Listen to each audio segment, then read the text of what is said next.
ओम शांति।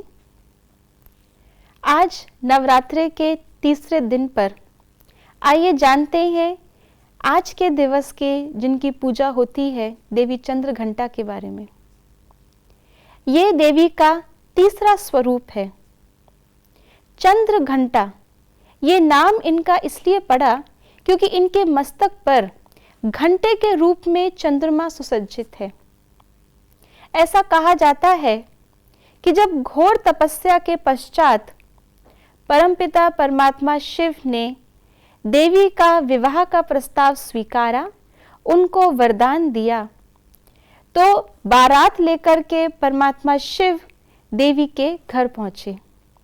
ये तो हम सभी जानते हैं कि परमात्मा शिव को शंकर जी के रूप में दिखाया गया है और उनका रूप भी बहुत ही सन्यासी जैसा और पूरे बदन पे, पूरे शरीर पर भस्म लगाए हुए, सर्पमाला के साथ में जटाएं और उनके संगी साथी सारे भूत प्रेत और सारे शिवगण, हर प्रकार का व्यक्ति उनके बारात में दिखाया जाता है। तो जब ऐसे भयानक रूप में भूत प्रेतों की बारात लेकर के परमात्मा देवी के घर पहुंचे तो देवी के घर वाले भयभीत हो गए और उस भय के कारण किसी की भी हिम्मत नहीं हो रही थी कि देवी का विवाह परमात्मा शिव के साथ कराया जाए। तो उनके भय को अंत करने के लिए देवी ने भी अपना प्रचंड रूप धारण कर लिया, जिस रूप में दिखाया जाता है कि वो सिंह पर सवारी कर रही हैं। उनके कई हाथ, 10 हाथ दिखाए जाते हैं, हर हाथ में, हर हस्त में शस्त्र पकड़े हुए हैं। उनका तीसरा नेत्र खुला हुआ है। उनके चेहरे पर मुस्कान है, परंतु उनका स्वरूप अत्यंत शक्तिशाली है, जिसे देख करके उनके घर वालों को ये आश्वासन हुआ कि हमारी पुत्री इनसे विवाह करने के लिए इनके जैसी ही है। और इस रूप में देवी ने चंद्रघंटा रूप धारण करके परमात्मा शिव से आग्रह किया कि आप अपने सौम्य रूप में आ जाइए, आप अपने नॉर्मल जो रूप है उस रूप में आ जाइए। तो परमात्मा फिर अपने सुसज्जित रूप में आ गए और जितनी भी बारात थी भूत प्रेतों की, वो सारे देवी और देवताओं के रूप में परिवर्तित हो गए और इस प्रकार से ये विवाह संपन्न हुआ। इस पूरी कथा से हमें ये समझ में आता है कि अगर हम आत्माओं को परमात्मा को प्राप्त करना है तो हमें जैसे परमात्मा है वैसा ही रूप धारण करना है, क्योंकि निराकार परमपिता परमात्मा ज्योतिर्बिंदु रूप है। तो हम आत्माएं तभी परमात्मा से मिलन मना सकती हैं जब हम स्वयं भी अपने आप को देह ना समझकर निराकार ज्योतिर्बिंदु समझें। जैसे परमात्मा रूप में बिंदु होते हुए भी सर्व शक्तियों का, सर्व गुणों का सिंधु है, ऐसे हमारा भी सर्व शक्तियों से और सर्व गुणों से सुसज्जित जो रूप है वही देवी चंद्रघंटा के रूप में आज के दिन पूजा जाता है। ऐसा कहा जाता है कि देवी चंद्रघंटा जो सिंह पर सवारी कर रही हैं और जिनके सारे हाथों में, 10 के 10 हाथ में या तो कोई शस्त्र है या तो वो वर मुद्रा, अभय मुद्रा में है, जपमाला है। ये देवी का तीसरा नेत्र खुलते ही दानवों की सेना में हाहाकार मच जाता है। इनकी एक हुंकार से ही दानवों की सेना मूर्छित हो जाती है, पराजित हो जाती है। सोचने वाली बात यह है कि यदि देवी ने विवाह से पूर्व ये रूप धारण किया था तो वहां पे युद्ध की आवश्यकता क्या पड़ी? क्यों देवी को युद्ध के जैसा अपना रूप धारण करना पड़ा?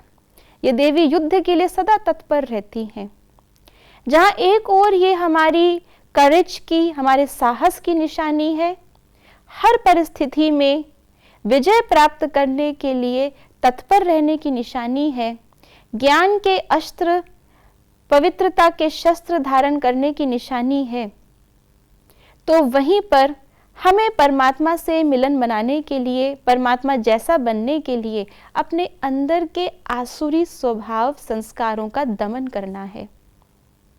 तो ये युद्ध कहीं बाहर कोई दानव नहीं जिनसे हमें लड़ना है, लेकिन ये अंदर के ही हमारे जो दैत्य संस्कार हैं, आसुरी संस्कार हैं, जब हम उनका दमन करते हैं, उनको खत्म करते हैं, तब वास्तव में आत्मा पवित्र बनकर परमात्मा के संग जाने के लिए तैयार हो पाती है।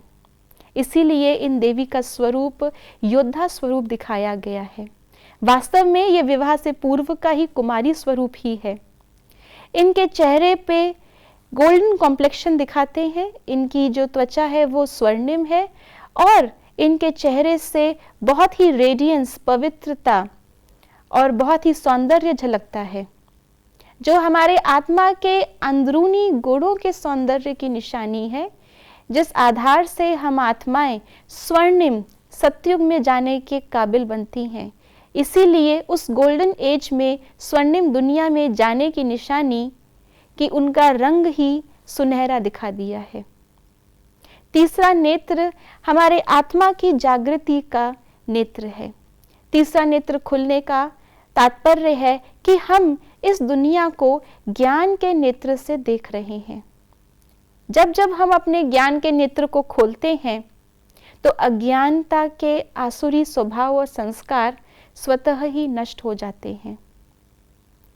जो इनके घंटे की ध्वनि है, जो चंद्र घंटा नाम पड़ा, तो घंटे के रूप में जो चंद्र इनके मस्तक पर सुसज्जित है, उसकी ध्वनि से भी दूर दूर तक दैत्यों का नाम निशान नहीं रहता। ये घंटे की ध्वनि चेतावनी की निशानी है कि अब समय बहुत कम है।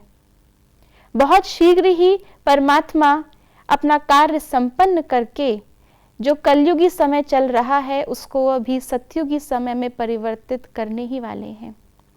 इसलिए जल्द से जल्द हम सतयुग में जाने के लिए, देवी देवता बनने के लिए तत्पर हो जाएं। तो इस प्रकार से देवी चंद्र घंटा का स्वरूप हमें यही याद दिलाता है कि हमें अपने अंदर के असुरों का दमन करके स्वयं को परमात्मा के साथ उनके घर चलने के लिए तैयार करना है। ओम शांति।